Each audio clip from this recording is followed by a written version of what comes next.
Wallo to be canceled over comments he made that are currently going viral. Now, these comments stem around his relationships with Black-owned businesses. I'm black. No black people. Nobody gives a out there. Kill that. How? Either you got a good business or you don't. All that. Nobody want to hear that. That's a hustle. Support me because I got a black business. Is your restaurant clean? Is the food good? Do you got consistent cooks? Is the material good? Come on. Stop doing that. Oh, you support the white people. No, I support consistency, baby. Yeah, man. What color you is, I'm spending my money. Y'all got the paper? I'm gonna spend the millions where the I want to spend it at. Brothers, Porsche, Ferrari, I'm gonna do what I want to do while I'm here. But I'm gonna tell you one thing, I ain't gonna be finessed off some black. But one thing about it, 70% of you is not going to make it. I'm not no motivational speaker that talk this. I'm the #1 in the country. You know why? Y'all seen me come out of the penitentiary. I made millions, and I made millionaires, baby. You understand? Wallo made some strong comments. He's talking tough to a room full of quote-unquote black people. I mean, just talking tough, said he is not going to be finessed off no blacks. He ain't going to support no black businesses just because they owned by somebody black. He ain't going to be finessed on no black. But I think out of his own words, when he got out of prison, he was finessing black people. And I'm pretty sure, who was you selling those T-shirts to, my guy? When you say you was buying them for $5 and selling them for $20. And you say they were gilding T-shirts too, that really cost $1. So who were you finessing? Who were you selling those T-shirts to? Who were you asking to support you? Who? And how long did those T-shirts last? Was your customer service? Did you go to training for your customer service? I'm pretty sure you did. I'm hoping that I disagree with everything he said. Let me just put that straight up. I'm hoping that there's more context to it because I'm trying to understand where this came from and why. Like, I don't understand him screaming at an audience and basically almost saying black businesses aren't shit. Okay, so he's a very passionate guy. So when Wallo speaks, he's a very passionate guy. I'm a passionate person too. That's probably why he was screaming. I'm a passionate person too. You are. But it basically sounded like he was saying, and this is my first time listening to it, that he was basically saying black businesses ain't shit. I understand if he's speaking in terms of you can't expect your business to be successful by only saying I'm a black-owned business and therefore because you are black, you need to support my black-owned business. If that's what he means, I understand that.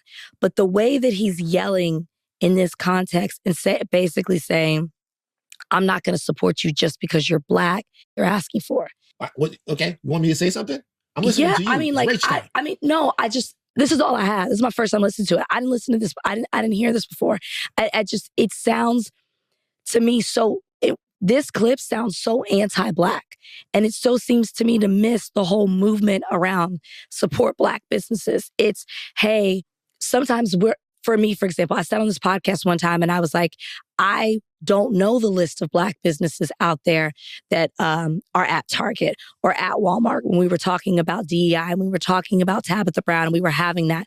And then people flooded me with, hey, there's an encyclopedia or kind of a Bible of black businesses and how you can support them and find them. They're not saying, when I listen to this, it just sounds so anti-black. The whole movement is, hey, you might not be aware that you can get these same products from black businesses and you can support and uplift them because they might not have the marketing the same way. They might not have the money or the capital. They might not have the support in the same way some of these white-owned businesses that we're more familiar with do. So support these black-owned businesses, not just because they're black, but because they have legitimate and quality products. When I listen to Wallo, right, it sounds like he's anti that. Okay. So I'm gonna choose to view this in the most charitable way possible, and that's because, which is the whole point. It's just a problem to me. Well, it's not a problem. To me, it's not a problem. Like, to me, being charitable culturally is not a problem. It's like what you should do. It's essentially like what you're talking about. You're talking about chances, giving chances. What we have to spend with each other is solidarity. That's our greatest wealth. Our greatest wealth as Black people is solidarity. That's the number one form of riches that we have. It's the fact that we care about each other. Mm-hmm. There is no form of payment that means more than that for us. Yeah. Because the wealth that we should have had in this country was systemically stolen from us. We were burned out of it. We were swindled out of it. And we didn't have access to it in the first place because of our enslavement. Mm-hmm. So the riches that you give to other people as Black people is your love and support. That's the number one form of riches that we have. And sometimes you have to support people in the idea of what they want to be. You have to support where they want to go. Yeah. And you can't just support what they are.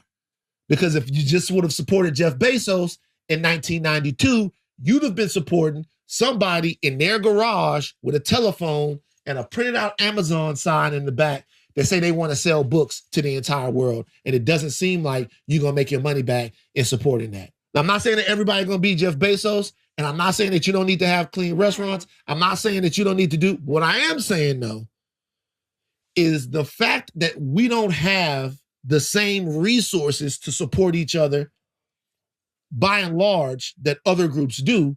The number one way we can support each other is with support. Black people so sensitive. That man told the unapologetic truth. And people are in an uproar and acting like he's trying to be a detriment to Black-owned businesses. That's not the case at all. All I heard the man say was get your stuff in order or don't do it. Do it right or don't do it at all. Black people don't like to hear the truth sometimes, and that's the truth. He never said he's not supporting Black businesses. He's saying he's supporting consistency.